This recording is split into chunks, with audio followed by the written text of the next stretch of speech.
Okay, welcome to another action-packed round of Horsham Cricket Association. Look who's back. Yeah, I'm back.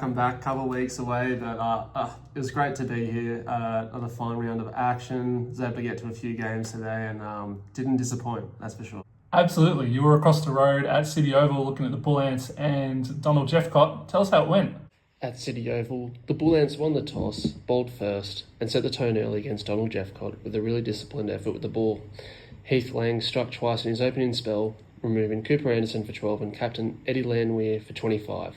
Tony Caccaviello was right in the thick of it too, picking up 3 key wickets, including Jake Needs and a well-set Kobe Westerland, who's top scored with 41 from 72 balls. There were steady contributions from William Burke with 13 and Sam Postlethwaite with 11, but the Bullants kept things tight. Phoenix Hopper bowled 8 overs for just 18 runs with 4 maidens, and Matthew Coombe wrapped up the tail with 2 late wickets. Donald-Jeffcott were all out for 131 in 37 overs. In reply, the Bullants had some early nerves at 3 for 40, with Cooper Anderson grabbing both Troy Dummersney and Matthew Coombe inside the first few overs. Nicholas Atkinson also caused problems, finishing with 2 for 16, but from there, it was all the Bullants.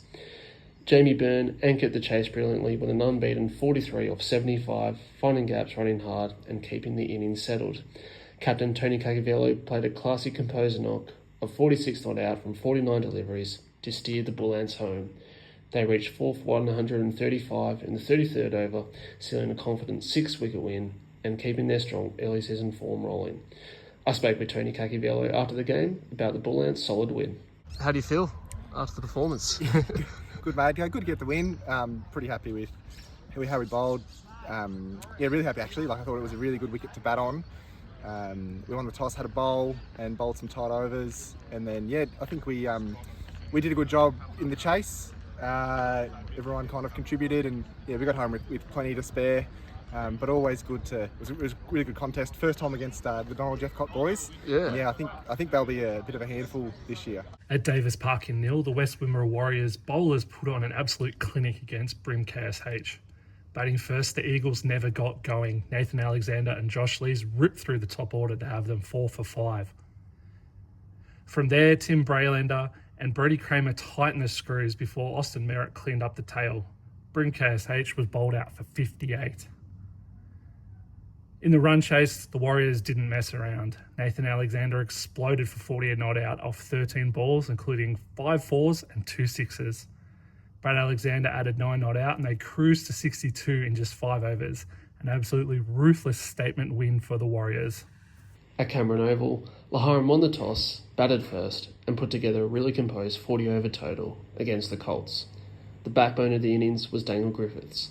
He carried the Demons with a patient, classy 82 from 115 balls, striking 11 boundaries and holding things together whenever wickets fell around him.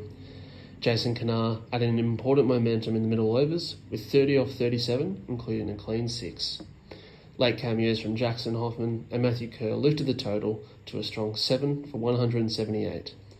Colt shared the wickets evenly. Alex Baker and Jake McLean each took 2, while Logan Millen bowled beautifully for 2 for 25 from his 8. In the chase, Colts were steady but never quite on top of the rate. Josh Colbert's 29 from 44 and Luke Deutsch's 22 off 27 kept them in the contest, and Joey Nagorka fought hard right to the end with an unbeaten 30 from 54. But the day belonged to Jason Kanar, who backed up his batting with a brilliant spell of 5 for 33, ripping through the middle and lower order.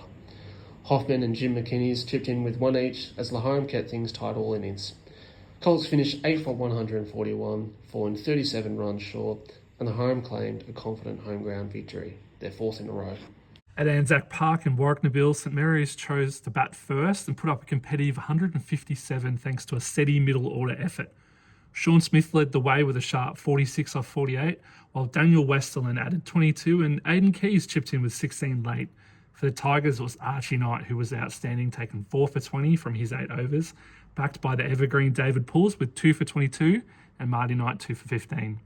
The Tigers' run chase started shakily, slipping for 4 for 18, but it was captain Tyler Pulls who produced one of the innings of the season. An unbeaten, brilliant 90 off 105 held together the innings under real pressure. Grant Conley's quick-fire 22 off 16 kept things moving, and Pools and Brown guided the Tigers home late. They reached 8 for 159 in the 39th innings to put together a gritty 2-wicket win on the road. At Central Park in Stawell, Swifts Great Western made full use of winning the toss, piling on 231 from their 40 overs. Captain Aidan Graveson set the tone with 30, but the day belonged to Zachary Marrow, who was brilliant.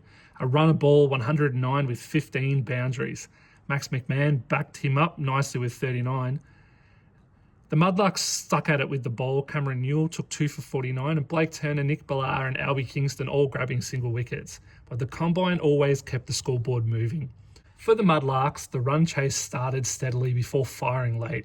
Captain Newell made 37, Bill Gately made 48, and Blake Turner blasted a 40 off 19 to give the Mudlarks a real chance, but the regular wickets slowed the momentum. Will Clough took 3 for 32, proving crucial, and Jodo McCartney chipped in with 2 for 47 as the combine held on, restricting Lubak Matoa to 9 for 1 for 98, sealing a 33-run victory.